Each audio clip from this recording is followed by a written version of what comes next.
ನೀನು ಪ್ರಜಾಪತಿಯ ಮೊಮ್ಮಗ, ವೃಕ್ಷರಜಸನ ಪುತ್ರ. ಧೈರ್ಯ ಶೌರ್ಯಗಳು ಸಾಕಷ್ಟಿದೆ, ಆದ್ದರಿಂದಲೇ ಈ ವೀರಾಲಾಪ. ತೋರಿಸು ತೋರಿಸು ನಿನ್ನ ಪ್ರತಾಪವನ್ನ.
ಇವನೊಬ್ಬನನ್ನು ಸೆರೆ ಹಿಡಿದರೆ ರಾಮನ ಕಡೆಯ ಸಮಸ್ತ ವಾನರರನ್ನು ಸೆರೆ ಹಿಡಿದಂತೆ.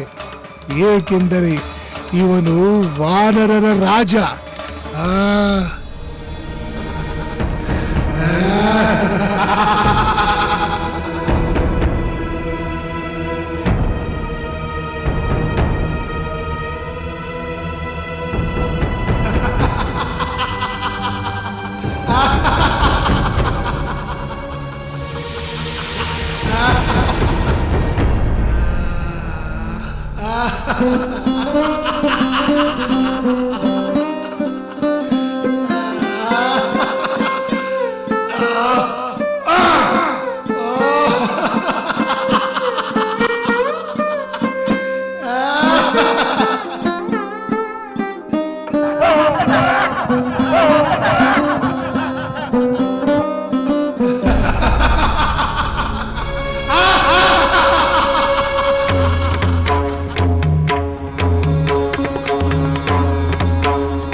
ಅಂಗದ ಕಣ್ಣಿಡು.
ಪ್ರಣಾಮಗಳು ಮಹಾಪ್ರಭು.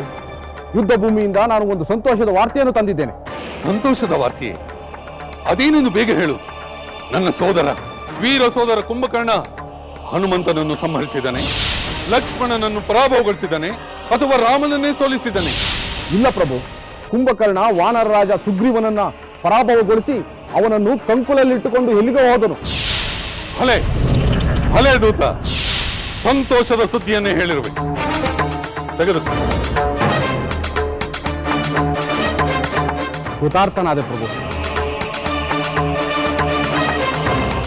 ಕೇಳಿದೆಯ ಮಹೋದರ, ನನ್ನ ವೀರ ಸೋದರ ಕುಂಭಕರ್ಣ ಸುಗ್ರೀವನನ್ನು ಕಂಕಳಲ್ಲಿಟ್ಟುಕೊಂಡು ಎಲ್ಲಿಗೋ ಹೋದನಂತೆ. ಎಷ್ಟೊತ್ತಿಗಾಗಲೇ ಅವನು ಸುಗ್ರೀವನಿಗೆ ಯಮಲೋಕದ ದಾರಿ ತೋರಿಸಿರುತ್ತಾನೆ. ಲಂಕೇಶ್ವರ, ಇಷ್ಟಕ್ಕೆ ಎಲ್ಲ ಮುಗಿಯಿತೆಂದು ನಿರ್ಧರಿಸಲಾಗುವುದಿಲ್ಲ.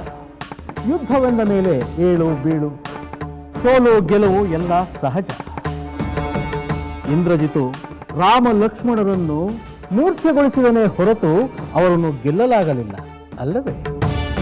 ಕುಂಭಕರ್ಣ ಸುಗ್ರೀವನನ್ನು ಹೊತ್ತುಕೊಂಡು ಹೋದ ಮಾತ್ರಕ್ಕೆ ಗೆದ್ದ ಹಾಗಲ್ಲ. ಏಕೆ ಮಹೋದರ? ನನ್ನ ಸೋದರನಿಂದ ಸಿಕ್ಕ ಆನಂದವನ್ನು ಅನುಭವಿಸುವ ಮನಸ್ಸಿಲ್ಲವೇ? ಸುಗ್ರೀವನ ಕಥೆ ಈಗಾಗಲೇ ಮುಗಿದಿರುತ್ತದೆ.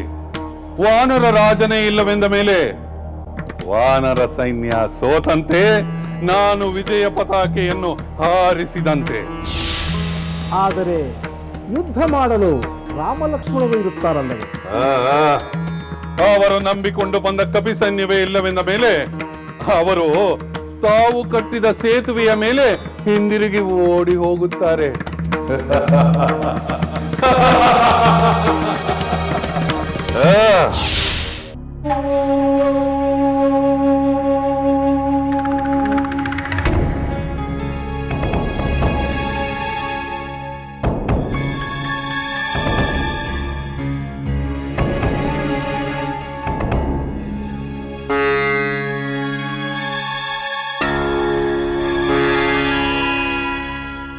ವಾನರೋತ್ತಮ ಹನುಮಂತ, ಏನನ್ನು ಯೋಚಿಸುತ್ತಿರುವೆ?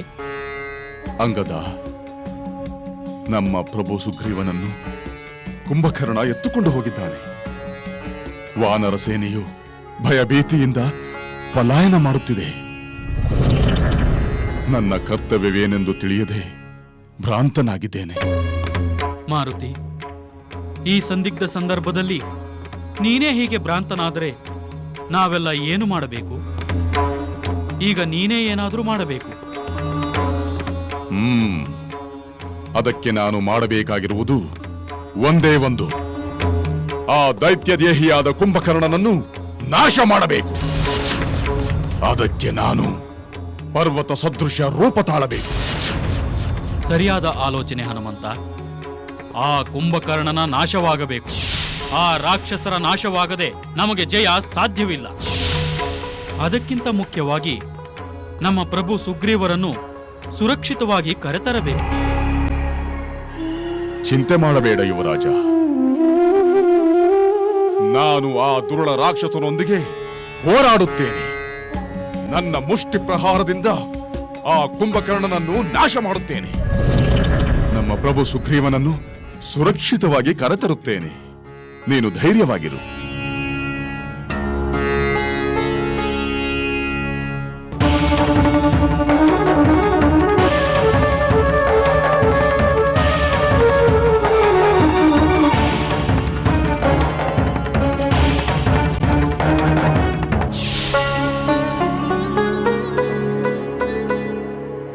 ಮತ್ತೇನು ಯೋಚಿಸುತ್ತಿರುವೆ ಮಾರುತಿ?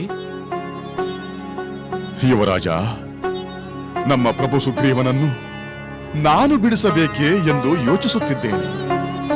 ದೇವತೆಗಳು, ದಾನವರು, ನಾಗರು ಒಟ್ಟಾಗಿ ಹಿಡಿದರೂ ತಪ್ಪಿಸಿಕೊಳ್ಳುವ ಸಾಮರ್ಥ್ಯವುಳ್ಳ ಸುಗ್ರೀವ ಆ ಕುಂಭಕರ್ಣನಿಂದ ತಪ್ಪಿಸಿಕೊಂಡರೂ ಆಶ್ಚರ್ಯವಿಲ್ಲ. ಆ ಶಕ್ತಿ ವಾನರೇಂದ್ರನಿಗಿದೆ. ಆದರೆ ಆ ರಾಕ್ಷಸರಿಂದ ಇನ್ನೂ ಏಕೆ ತಪ್ಪಿಸಿಕೊಂಡು ಬಂದಿಲ್ಲ ಎಂಬ ಪ್ರಶ್ನೆ ಮೂಡುವುದಿಲ್ಲವೇ? ಕುಂಭಕರ್ಣನ ಬಲವಾದ ಪ್ರಹಾರದಿಂದ ಪ್ರಜ್ಞೆ ತಪ್ಪಿರುವ ವಾನರೇಂದ್ರನಿಗೆ ಕುಂಭಕರ್ಣನು ತನ್ನನ್ನು ಎತ್ತುಕೊಂಡು ಹೋಗುತ್ತಿರುವ ಅರಿವೇ ಇರುವುದಿಲ್ಲ. ಅದಕ್ಕೆ ಅವನು ತಪ್ಪಿಸಿಕೊಳ್ಳಲು ಪ್ರಯತ್ನಿಸಲಿಲ್ಲವೆಂದು ಕಾಣುತ್ತದೆ. ಇರಬಹುದು ಹನುಮಂತ, ಆ ಸಾಧ್ಯತೆ ಇದೆ. ಅಂದರೆ ನಮ್ಮ ಪ್ರಭು ಎಚ್ಚರಗೊಂಡ ತಕ್ಷಣ ಆ ರಕ್ಕಸನ ಬಿಗಿಮುಷ್ಟಿಯಿಂದ ತಪ್ಪಿಸಿಕೊಂಡು ಬರಬಹುದಲ್ಲವೇ? ಹೌದು ಯುವರಾಜ, ಸುಗ್ರೀವನಿಗೆ ಎಚ್ಚರವಾದರೆ ಅವನು ತನಗೂ ವಾನರರಿಗೂ ಹಿತವಾದದ್ದನ್ನೇ ಮಾಡುತ್ತಾನೆ. ಒಂದು ವೇಳೆ ನಾನೇ ಅವನನ್ನು ಬಿಡಿಸಲು ಪ್ರಯತ್ನಿಸಿದರೆ ನಮ್ಮ ಮೇಲೆ ಅವನಿಗೆ ಅಸಮಾಧಾನ ಮೂಡಬಹುದು. ಅವನ ಕೀರ್ತಿಗೆ ಕಳಂಕ ತರುವ ಕೆಲಸವನ್ನು ನಾವು ಮಾಡಬಾರದು ಎಂಬ ಭಾವನೆ ಬರುತ್ತಿದೆ. ಆದ್ದರಿಂದ ನಾವು ಸುಗ್ರೀವ ಹಿಂದಿರುಗಿ ಬರುವವರೆಗೂ ಭಯಭೀತಿಯಿಂದ ದಿಗ್ಭ್ರಾಂತರಾಗಿರುವ ನಮ್ಮ ವಾನರ ಸೇನೆಯಲ್ಲಿ ಧೈರ್ಯೋತ್ಸಾಹಗಳನ್ನು ತುಂಬುತ್ತಿರಬೇಕು. ಹೌದು ಮಾರುತಿ, ನಿನ್ನ ತರ್ಕ ಸರಿಯಾಗಿದೆ. ನಮ್ಮಿಂದ ನಮ್ಮ ಮಹಾರಾಜರ ಕೀರ್ತಿ ಮತ್ತು ಸ್ಥೈರ್ಯಗಳು ಕುಂದಬಾರದು.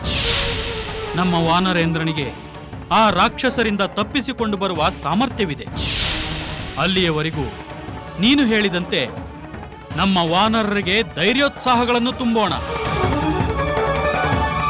ಜೈ ಶ್ರೀರಾಮ್! ಜೈ ಶ್ರೀರಾಮ್! ಜೈ ಶ್ರೀರಾಮ್! ಜೈ ಶ್ರೀರಾಮ್! ಜೈ ಶ್ರೀರಾಮ್! ಜೈ ಶ್ರೀರಾಮ್! ಜೈ ಶ್ರೀರಾಮ್! ಜೈ ಶ್ರೀರಾಮ್! ಜೈ ಶ್ರೀರಾಮ್!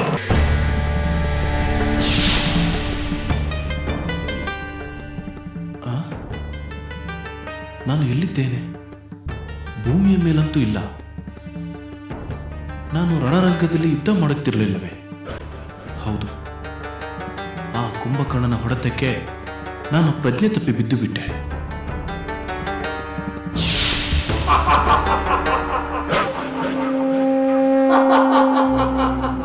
ಓ, ಈ ರಾಕ್ಷಸನನ್ನು ಎತ್ತಿಕೊಂಡು ಹೋಗುತ್ತಿದ್ದಾನೆ.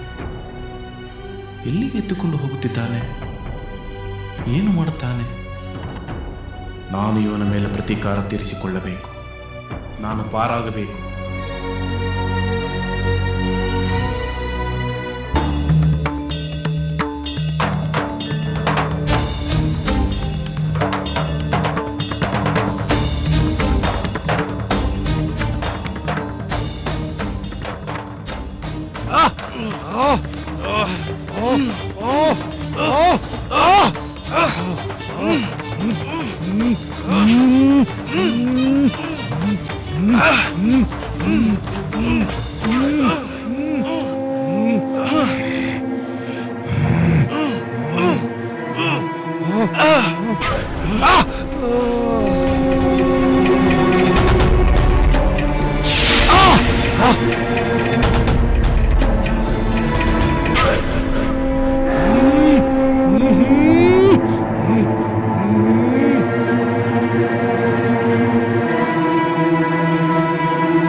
ಸುಗ್ರೀವ, ವಾನರ ರಾಜ, ನಾನು ನಿನ್ನನ್ನು ಕೊಲ್ಲುವ ಮೊದಲೇ ತಪ್ಪಿಸಿಕೊಂಡು ಬಿಟ್ಟೆಯಾ?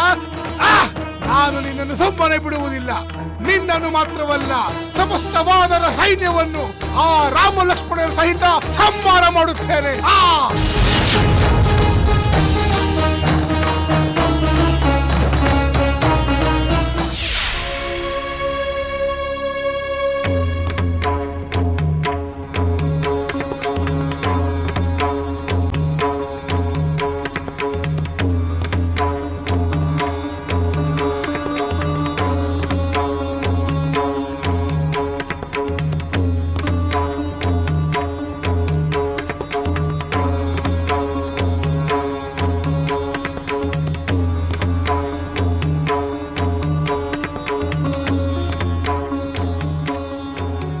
ಇಲ್ಲ ರಾಘವ, ಆ ಕುಂಭಕರ್ಣ ಸುಗ್ರೀವನನ್ನು ಕೊಂದಿರಲಾರ. ಅವನು ಎತ್ತಿಕೊಂಡು ರಾವಣನ ಬಳಿಗೆ ಹೋಗಿರಬಹುದು. ಅಲ್ಲಿ ಸುಗ್ರೀವನನ್ನು ಅವಮಾನಿಸುವ ಉದ್ದೇಶವಿರಬಹುದು. ಆನಂತರ ಅವನನ್ನು ಕೊಲ್ಲಬೇಕೆಂದುಕೊಂಡಿರಬಹುದು. ತನ್ನ ಪರಾಕ್ರಮ, ಅತಿಯಾದ ಆತ್ಮವಿಶ್ವಾಸ, ದುರಹಂಕಾರಗಳನ್ನುಳ್ಳ ಕುಂಭಕರ್ಣ ಅದನ್ನು ಪ್ರದರ್ಶಿಸಲು ಹೀಗೆ ಮಾಡಿರಬಹುದು. ಎಲ್ಲ ನಡೆಯುವವರೆಗೆ ನಾವು ಕಾಯಬಾರದಾಗಿತ್ತು. ಅವನು ಬಂದಾಗ ನಾವೇ ಮೊದಲು ಹೋಗಿ ಅವನನ್ನು ಕೊಂದು ಬಿಡಬೇಕಾಗಿತ್ತು. ಲಕ್ಷ್ಮಣ, ಅದೇ ಕಾರ್ಯ ಮಾಡಲೆಂದು ಸುಗ್ರೀವ ಯುದ್ಧಕ್ಕೆ ಹೋದ. ಆದರೆ ದುರದೃಷ್ಟವಶಾತ್ ಸೆರೆ ಸಿಕ್ಕಿದ್ದಾನೆ. ಆದರೂ ಎಚ್ಚರಗೊಂಡ ಕೂಡಲೇ ಅವನು ಖಂಡಿತ ಪಾರಾಗೆ ಬರುತ್ತಾನೆಂಬ ಭರವಸೆ ನನಗಿದೆ.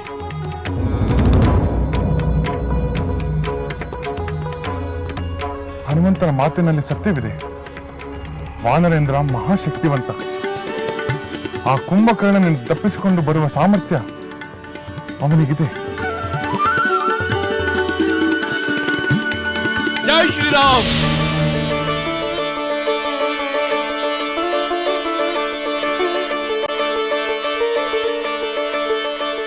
ಪ್ರಭು ರಾಮಚಂದ್ರ, ನಿನ್ನ ಮಾತು ಸತ್ಯವಾಯಿತು.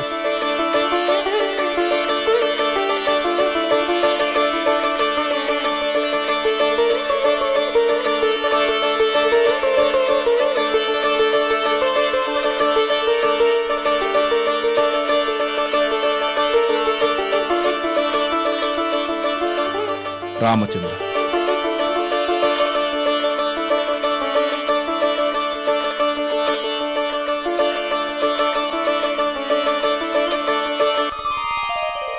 ಸುಗ್ರೀವ, ನೀನು ಕ್ಷೇಮವಷ್ಟೇ.